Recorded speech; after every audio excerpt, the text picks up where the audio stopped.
दोस्तों राधे राधे। आपको आज मैं राजकुमारी और मटर की कहानी सुनाने जा रही हूँ। एक बहुत ही बलवान राजा राज करता था। उसकी रानी भी बहुत सुंदर और समझदार थी। राजा रानी को एक पुत्र था। दोनों में अपने पुत्र के पालन पोषण से लेकर उसकी शिक्षा दीक्षा में किसी तरह की कोई कमी नहीं होने दी थी। राजकुमार भी बहुत सुंदर था। उसका व्यवहार निर्मल था और वह हर किसी से एक सुयोग्य पुत्र राजकुमार था। कई पड़ोसी राज्यों में राजा राजकुमार से अपनी पुत्रियों का विवाह कराना चाहते थे। उन्होंने राजा रानी के पास विवाह के लिए प्रस्ताव भी भेजे थे।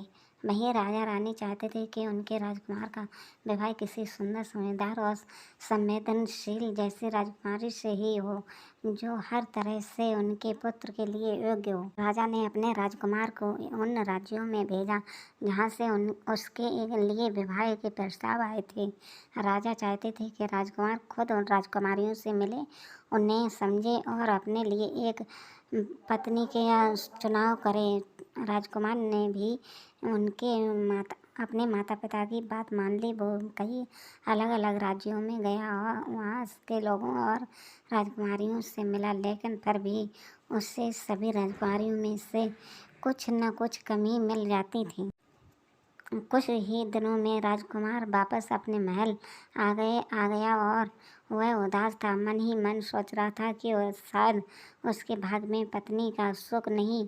यही सोचकर उसने शादी से मना कर दिया और राज्य के काम में मन लगाने लगा। एक शाम बहुत तेज बारिश हो रही थी। तभी राजमहल के दरवाजे पर एक लड़की आई। उसके कपड़े बारिश की वजह से भीग गए थे। उसके बाल बिखरे हुए थे।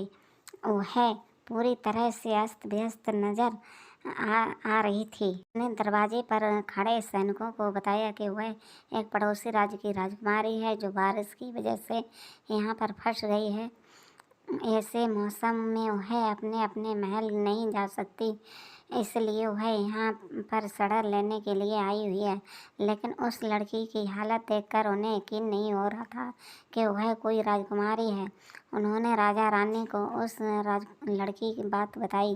रानी ने उससे महल में शरण दे दी, लेकिन उसकी बात कितनी सच है यह जानने के लिए रानी ने उसकी परीक्षा लेने की योजना बनाई। रानी ने उस लड़के के सोने के लिए एक पलंग सजाया जिस पर 20 मुलायम गद्दे बिछाए। फिर उसके ऊपर से एक रेशम की चादर बिछा दी। रानी ने बड़ी ही चतुराई से उस रेशमी चादर और 20 गद्दों के नीचे एक मटर का दाना भी रख दिया और फिर उसे बिस्तर पर उन लड़की को सोने के लिए कहा। अगले दिन जैसे ही वह लड़की अपने सोने के कमरे में से बाहर आई तो रानी ने बड़ी ही बेसब्री से उससे पूछा कि उससे रात में नींद कैसे आई।